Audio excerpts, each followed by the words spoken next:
I would like you now to give a real tonight welcome to the Senator from Massachusetts, Mr. John Kennedy.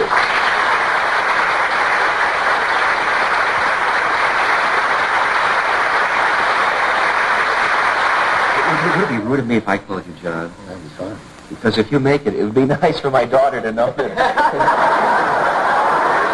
we have a small arrangement. John, you had everything. Anything you wanted to do, you could have done. Well, why did you go into politics?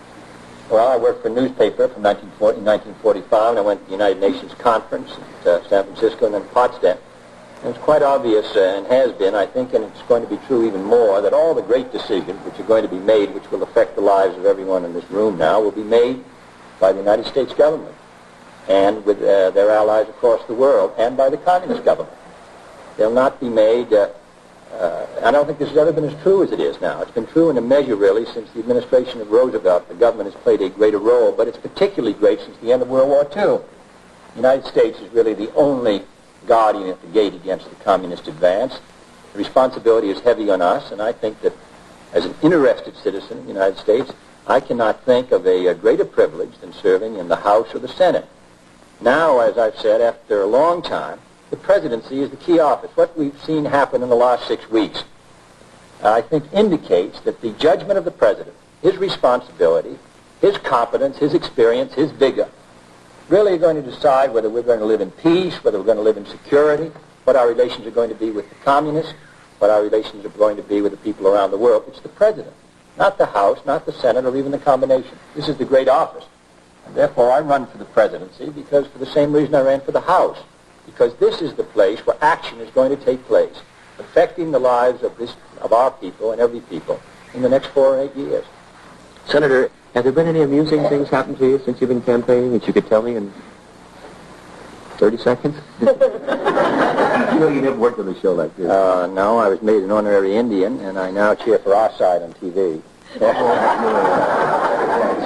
You'd like to answer questions Yes, from the people? to. Let's have, responsible questions from responsible people. Senator, my name is Don Allen from Chicago.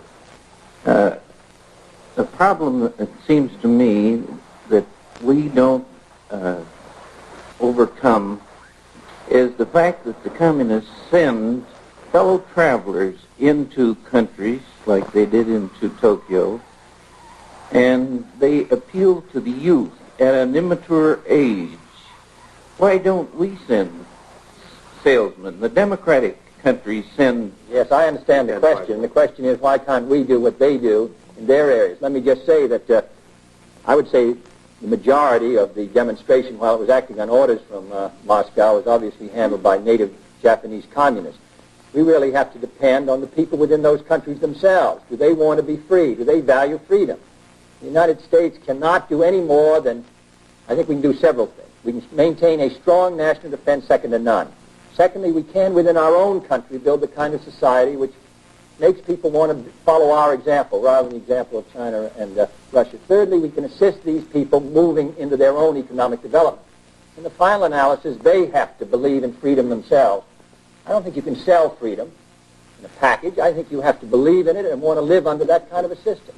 We hope that they're going to choose that. And after all, the communists have not been successful in gaining control of any country in the last 14 years, really since the end of World War II, except by force, with the possible exception now of Cuba. We don't know what's going to happen in Cuba, but the people have rebelled against their control in every country.